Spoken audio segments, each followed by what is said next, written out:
le monde, Azul Flawan, j'espère que vous allez bien. Donc aujourd'hui je reviens vous voir pour faire avec vous un pain, une sorte de pain. Donc c'est le pain pidé, donc le pain pida comme on l'appelle aussi. C'est un pain turc, super bon pour tout ce qui est chourba, surtout pendant le ramadan, ils préparent toujours ça. Donc pour cette recette-là, on aura besoin de bien sûr de la farine. Je vais vous dire combien de quantité je vais utiliser aujourd'hui. En général, 2 verres et demi, donc 2 verres. Du sel, une pincée de sel. Donc un verre, un demi-verre de lait tiède. Un verre complet d'eau tiède aussi, sur lequel j'ai rajouté une cuillère à soupe de levure boulangère, une cuillère à soupe de sucre que j'ai fait travailler, vous le voyez très bien, je l'ai mis dans une assiette comme ça parce que ça commence à déborder. Et de l'huile d'olive, moi je vais utiliser de l'huile d'olive, vous pouvez utiliser juste de l'huile de colza normale.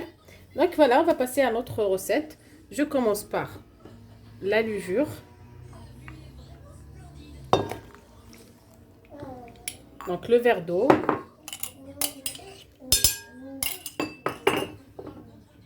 Je rajoute le verre de lait. Donc un quart du verre d'huile. Comme je vous ai dit, vous pouvez utiliser n'importe quelle huile que vous voulez.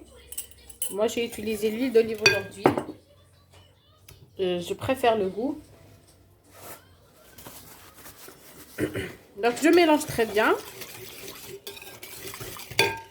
Je mets du sel, donc équivalent d'une cuillère. Je vais faire comme ça dans la main, vous allez voir. Voilà, équivalent d'une cuillère à café. Et là, je vais commencer à mettre de la farine. Donc, j'ai pris un verre complet. Je vais mélanger.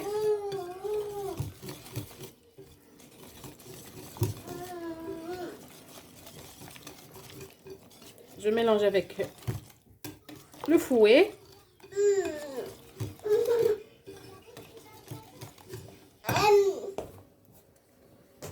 Je rajoute le deuxième verre.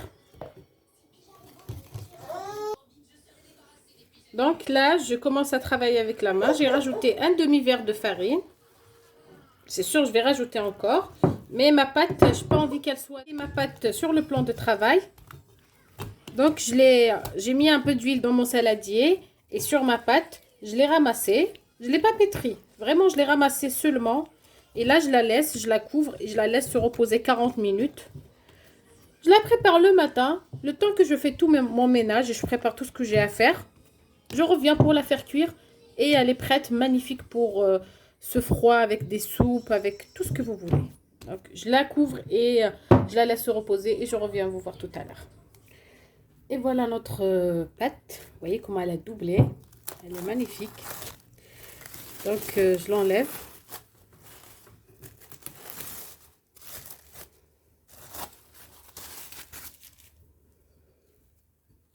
Je prends la moitié.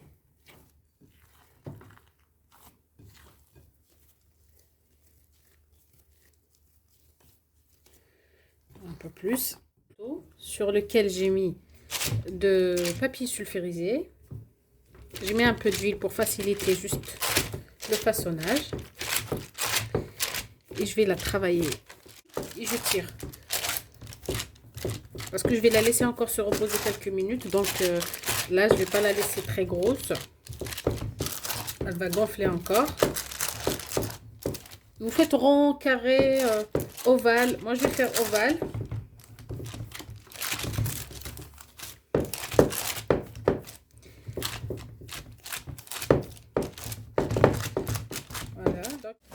Et voilà, tout l'a fait.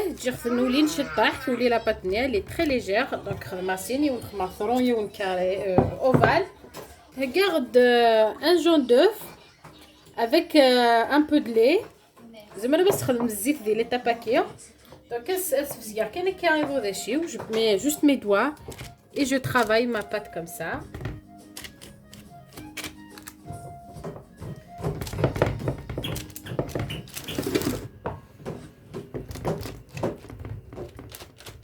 Alors, je vais mettre pour être plus rapide. Donc, كتخدم هكا. ولكن نضطر يفسر et ça donne une couleur.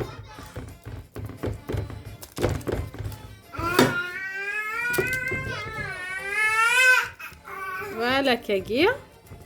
Donc, on prend un jaune d'œuf avec un peu de lait. Et on travaille notre pâte de cette manière. Vous pouvez rajouter un peu de paprika si vous voulez plus de couleur. Mais ça suffit. Juste comme ça. Donc, on a allumé notre four à 180 degrés.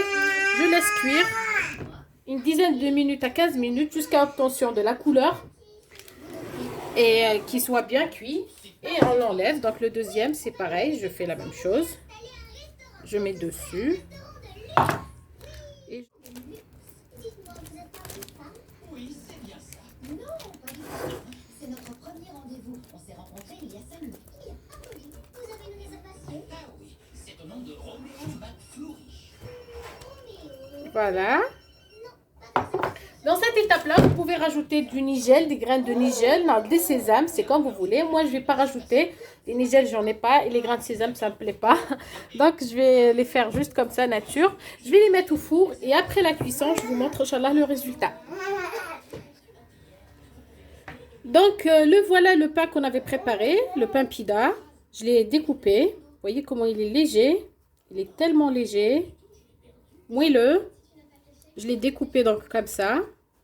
Je vais vous montrer la grande. Donc voilà comment il est. Il est bien cuit. Le voilà. Vous pouvez l'accompagner avec des légumes, avec une soupe de lentilles. Moi, je l'ai accompagné avec une petite assiette de petits légumes et un choui. Ça vous revient. Donc, je vous dis alors, j'espère que la recette, elle vous a plu. À très bientôt, Inch'Allah, pour une nouvelle recette. De toute façon, je vais vous mettre tous les ingrédients dans la page de description. Alors, à très bientôt, Inch'Allah, pour une nouvelle recette. Au revoir.